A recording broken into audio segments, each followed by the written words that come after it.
And welcome back to another episode of Just Listen the First Time. We're excited to be back with you. We are Fletcher, Casey, Mark, and we are excited to be back with you here.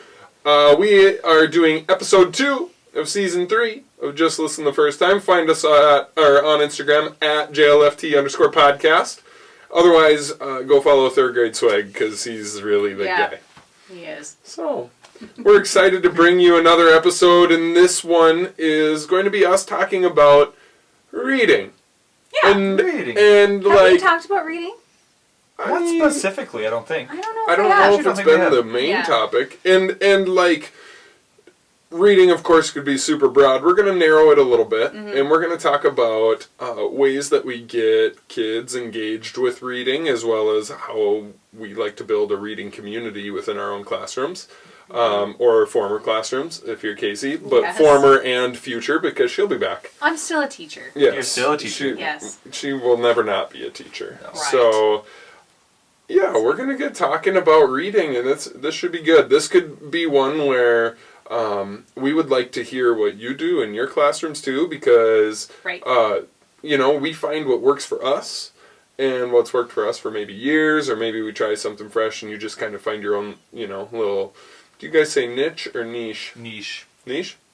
I've said both. Yeah, me too. Mm-hmm. Anyways, you find what works for you, and then you kind of stick in that. But this is a great way for us to hear what other people do. It's almost like observing without being there to observe. Yeah. Mm-hmm. Yeah, I like it. Find bits and pieces. So, yeah, we're excited to talk about that. Yeah. Which one of you wants to kick us off with some way that maybe you engage your students in reading, or maybe what you do to begin building your reading community? I can start because I think my take on this as a teacher has come from me not being a reader growing up. Like, I was we're all about the same age, but so my school, I remember, is very accelerated reader focused and like your level focused. So it was like you couldn't read that book because it was too easy, and you can't read that book because it's too hard. So it's like, I grew up in that too. And I'm like, I just remember being like, oh, I want to get like Diary of a Wimpy Kid wasn't out then, but I just remember like, oh, I want to read that book. And they're like, oh, that's not on your level. It's too easy. It's like, but I want to read it. Right. Mm-hmm. So for me, the biggest thing is like I've tried to collect, like in my classroom, have access to books, and I don't care what they're reading. Like, there's a time and a place where it's like, yeah, if I'm going to do like some sort of a small group, it might be based off of reading abilities or skills. But when you're reading your own books, read for fun, read for entertainment, read books you want to read. So one thing I've done is like my classroom library, just having a wide variety of books, and they're not leveled in any way. It's like, hey, you think that book looks good? Read it. I'm not going to tell you it's too easy. Obviously, if it's too hard, we talk about like if you're not understanding what's going on, then you need to just find a different book, and that's okay to do. But I'm not going to be like, oh, no, why are you reading Dogman? Like, that book's too easy. Yeah, that book's too easy. If you're having fun reading it, you read that. You read it. So just access to books and like not limiting what they can read. I think, like you said there, you have to give the kids the confidence to choose their own books. Like if they want to read Dogman, and it's too easy for them, that's okay. And yeah, as long as they're enjoying it, right? Exactly. But yeah, like so, it gets tricky when you start saying, well, that's too easy or that's too hard, and then they freeze and they don't know what to pick. So especially at the kids that we teach at their age, they're just kind of figuring it out, and then a lot of them are excited to read chapter books in 3rd grade. And they go for the big thick ones, and it's like, if I ever see that, I'm always like, hey, let's sit down and read me a page or two, and it's like, oh, they kind of realize pretty quick, like, this might be a little too hard right now. I'm like, yeah, you're right, it might be. Like, maybe let's just find something else, and so put it's it like on your list for future reading. And like there's like not denying them, Right, and to give them the confidence to go, well, this one is too hard. Like that's a big deal. Yeah. For them to be able to accept that this is too hard for me, and even though my friend is reading it, just being like a little self-aware and. So reading community, I'm going to go into this, goes a lot in it's a lot with your social emotional community too. Yeah. like or like your morning meeting talks. And Good that classroom kind of community. Like you just got to have you class family. class family. That's what I meant. Yeah. Yeah. Yeah, Exactly. it really does. Like it's got to be a trusting and safe. A safe environment for kids to be able to read books they want to read. And honestly, like them being willing to like take a risk with a book that might be honestly too easy or too hard is part of it. Like that's a good thing. Like you want them to feel comfortable to go for it. Yep. Feeling vulnerable, right? Yeah. Like, Yeah. Yeah, because that's hard Yeah. for adults, for kids. Yeah. Yeah, opening up. So yeah. Yeah. Something that, for me, like the foundation of the reading classroom community, for me, is going around reading with each kid individually, and but that's extremely time consuming. Yeah, it is. However, I do think it's so important, and they love it. And so I'll sit and read with them or listen to them read, and then find something to like celebrate them in. So whether it's their fluency, and a lot of times, you know, it's catered to them. So if they're working on their fluency or whatever, but you celebrate like, oh wow, I saw this sentence and you read that so fluently, or you had really good expression, or hey, I noticed you were struggling with this word. Tell me, how did you figure that out, or whatever. And then they like tell you, and they're all excited, and you can just see the excitement, and I love that. Yeah. God, I miss it. Yeah. I miss that. Come back to it soon. Yeah. But not too soon. You can come sit with my class and do that with I them. maybe, There you I go. maybe would. That's I Spend the really morning. loved doing that. Yeah, But spend the because it morning is, reading you with don't them. have time to do that all the time. No, and it's not right. like I sat and did that all the time, but a little bit here and there goes a long ways. Mm-hmm. So, yeah, Yeah. that's something that I don't know. It's the foundation. And I feel like that leads to you being able to have good conversations with them about the book too. Like when you sit down and read with them, like when you initially sit down, you can like ask them like, "What's already happened?" They're like, "Oh, I've never read this book." Can you tell me like? So now they're having to summarize to you what happened and explain the characters and kind of the plot of what's going on. So you're hitting all these good things too without it even needing, and like Practicing a lot of skills Yes. without them really realizing they're Exactly. practicing the skills. Exactly. and like honestly though, like once you start talking about the book too, like when people ask me about a book I'm reading, like I get so excited. It's like so like then they're like, "Oh, Right. I feel that, like, you really know if they're when you keep understanding it, or and, not. well, but also like when you keep it to yourself, like if you're reading it, you're like, oh, that was good. But like once you get to share it with somebody, it's like a whole It's way another more level. So I fun. feel like for them, it's not even like like when they get to tell you about it, that just kind of brings the excitement out of how they're feeling about the book. And I'm gonna talk about that again later, though. perfect. But I have Nice. I have a Yeah, you I love video it. going off bookmarked of it. that. Yeah. And bookmarked it. Yeah. Good Reading. one. Yeah, because we're talking about reading, Uh, and then people So use fun. bookmarks Mark, to you're mark a their big. book. You got a nice like community in your class. What do you do for your reading? I don't know.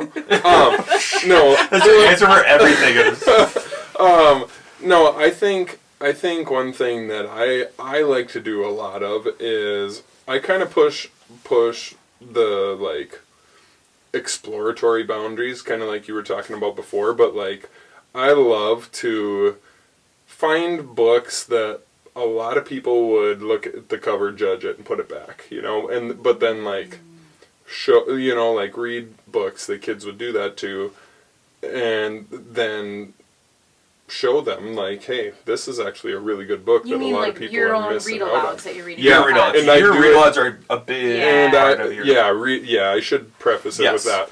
I love read alouds or Like your chapter even book read alouds. Or all of both. them. I Yeah. like all of them a lot. Like I like the picture books that we read. I choose chapter books that a lot of people don't know anything about, and so like, yeah, I guess I just like to really push that. Like, go and try to find that book that looks like nobody's had it in forever, Yeah. and give it a shot. That's a And good idea. you might realize that this is a really good book. A lot of people are missing out on.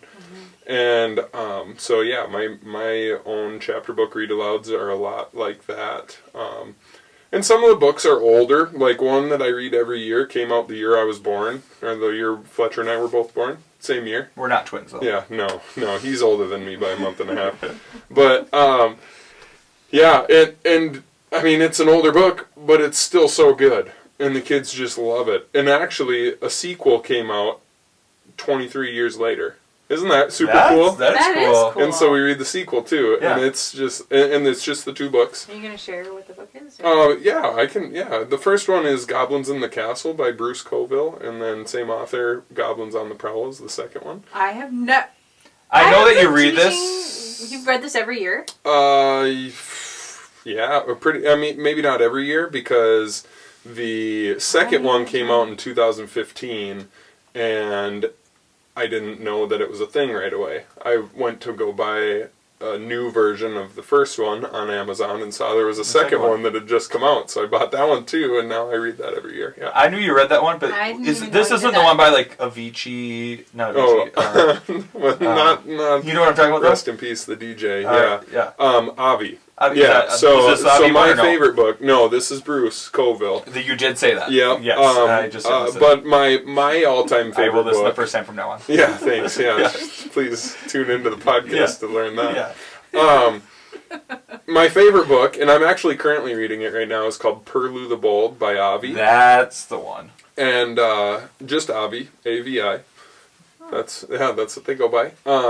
And it's a book I read as a 4th grader, and it's been my favorite book ever since. And it's a book that has like this weird looking rabbit-like creature on the cover, and a lot of people will be like, "This looks kind of weird," and then put it back, and it ends up being a favorite for a lot of the kids that when they listen to it, and they probably do like it too, just because I'm like, this is my favorite book, 'Cause you you know. like and they're- it. Yeah. but I'm also a person who, in order to keep myself engaged in the book too, I gotta like add voices and stuff Yes. to characters. So every character has a Yes. voice, and too. you like bring a lot of passion, Not behind that voices. I wish I could. I just can't.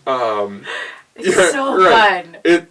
And I always tell the kids too that's like, I was a good reader when I was a kid. I never really loved it until I started doing that, The voices. adding voices and like bringing it to life more. And so that's something I do too. And the kid, obviously, you bring something like that, and kids get hooked and are engaged with it then. And so that's kind of what I do. I don't know. And I'm gonna say I wish I could do that because I just can't hear myself. Like my voice is always the same in my head, so I literally can't make voices in my head. So I don't know. That's my thing. But that's a real thing. It is. Like, yeah. But so I'm saying, like, I wish I could. When I say I wish I could do that, like, I literally mean I wish I could do that. Mm-hmm. But back to that. Also, after you read that one book, I know that your kids found, like, I remember walking past your class at library and like them be like, Mr. White, like, this is another Avi book or whatever. Mm-hmm. They, after you reading that and sharing that book, then they seek out that author and find other books too. Yeah. So like makes them excited to like, yeah. And I think a lot of teachers, they read alouds and stuff. And, For sure.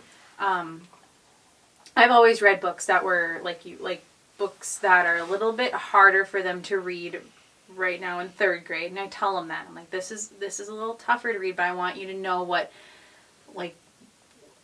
you could be reading, and how good books can get, and, and that kind of thing. But then on the flip side, April, our coworker, she always read books that were right at their level, and she would read like Magic Tree House books, for example, and they would love that. And then she said that they would go like grab all those Magic Tree House books and they'd just be reading all of those, and they're excited about it. So like there's that too, and I did try that.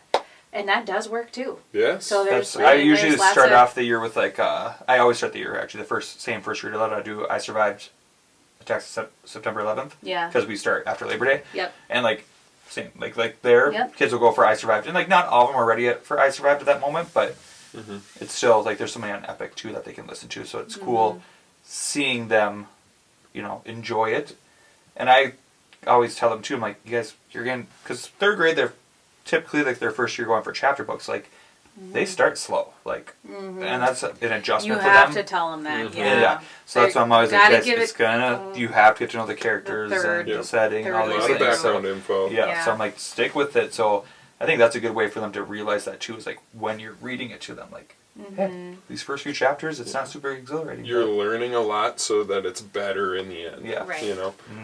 And just kind of talking about all of this, I think that when you bring a passion to what you're reading, that's hooking them. You know, like we've got read alouds that we kind of have to read because of curriculum, and like you can like them, but like when you are able to choose the book, just like we were talking about choice before, when you are choosing to read that book to them and you are showing that you are excited about it, exactly, that just builds that in them too. So yeah, that's part of it. So back to you were saying, or no, who was saying? And I said I'm going to bookmark it, or you said He was. Yeah. What was it well, about? I don't remember what you were saying, but I remember what I'm going to say. Yeah, perfect. Say it. So something I started a few years ago was book clubs, and I do it with like halfway through the year with 3rd grade, and then if I went to 4th grade, I would do it with them and stuff. But what they get to do, it's a lot of training them in and how to do it, and I'm not going to get into that. However, by the end of it, they're running their own book club and they're asking each other questions. And I know you were talking about how it's fun to share. Reading with someone. Yeah. And that's what they would do. They get so excited, and they're like, yeah, did you see this? Did you think this part was going to even happen? I didn't think so, but and it's really fun in 4th grade because you can read a little bit more exciting books and stuff where there's plot twists and that kind of stuff. And yeah, I would say that's a big thing. So like if you're, I don't know, if you're interested in book clubs, you just research it on Google. I mean, that's what I did. You find lots of different strategies to use it, but I really love doing that. And I, not to this extent, like that, like I know your book clubs, and like one day I will. No, you don't need to do that. It's totally like a teacher. Well, again, I know that, but you have to love it. They know I love book clubs. Well, I know that, but I'm saying like someday I do want to get to that level. Right now, that's not me. That's fine. But this year, I started doing optional book clubs, like because I'm trying to get them to read at home, and as much as you want them to, they just don't always. No. So I have like a book each month. Typically, it's been so far where it's like you can read this at home, and it's like here's the chapters, and if you read it Friday, they eat lunch in my room, and we chat about the book. And I just give questions because I want to make sure they're actually doing it. At this point, I need a little bit of accountability. So each chapter, there's 3 questions they answer about the chapter and whatever. But even that's been like them rating the book after.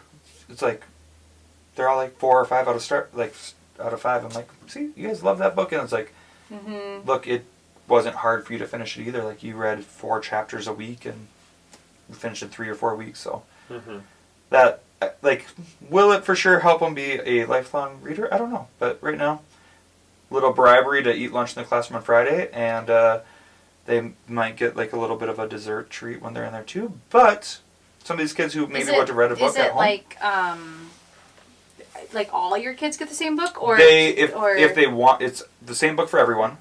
Okay. And families know like it can be read to them, like they don't have to read on their own. Like because in my head I'm like this would be it's not overly time consuming where it could be like read this every night for 10 minutes before bed. You guys could easily do this. So it's like if it's a book that might be a little bit too hard, like read with your kid and talk about the book, like that type of thing. So and they don't have to do it, but I would have been way more motivated from that than like AR. Yeah, and I wasn't a great reader. I was like you. I didn't and like love reading. And like they don't have to read it on their own. Like because I think that's could be a powerful thing too. Is like getting families involved. Like hey, read this. That could be your routine every night. Like I know as a parent, like you get busy. My kids love to read when I'm just sitting there. Like even I'm just sitting there, as long as I'm listening to them, or just with them, they love it. However, it is harder to read when they're time. not. Yeah, when and I know it's also time consuming, like from just my siblings and their lives. But hey, I'm just going to give a little parent tip for just a moment. Not that I'm like everything. This is just what works for my kids. And I think I might have said this before, but I have my kids read right when they get home from school, and not before bed. Yeah. Because before bed, they're just so tired and and I'm tired, to be quite honest. And then right when you get home, you get it done, and we've been getting our reading in way better. Well, it's a good routine, and it's kind of like a nice little, like, just relaxing segue, too, to... Just, home. Like, you're home, and sometimes they sit on the couch and read while I'm well, now dealing, like, working with babies. Before it was like cooking dinner or something. And then, yeah. So just, I don't know. Yeah, I like that. That's a really good idea because their brains haven't gotten out of school mode fully probably yet, right? Like there's a switch, and if you kind of be like, like you set that routine. Yep. And smart. For me, I'm so tired, and I don't even really, like, if I started reading a book at 7, just for myself, I'd probably fall asleep. So I can't imagine how they are. Yeah, no, I like that. So anyway. Yeah. Sidebar. No, that was a smart tip to add in there. Yeah. It's just, just what I listen do the now. first I'm just time a for the parent. the fantastic tips. Yeah. Fantastic tips. Yeah.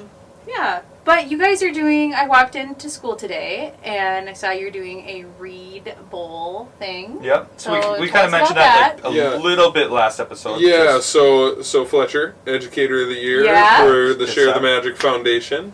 Every year the Share the Magic Foundation puts on something called the Read Bowl, which is like a playoff of the Super Bowl because the founder, Malcolm Mitchell, was a football player. And so, I'll let Fletcher explain it more because he's been doing it a long time. So it's like a reading contest. So minutes count in school and out of school. So you just add up how much your class reads. So if you are doing a read aloud, or whole class is reading, like those minutes at school count. And then outside of school, they track their minutes. And each week you submit it. So there's 4 quarters, like a football game. And we this year, because our whole team's doing it, so we kind of made a competition among our classes.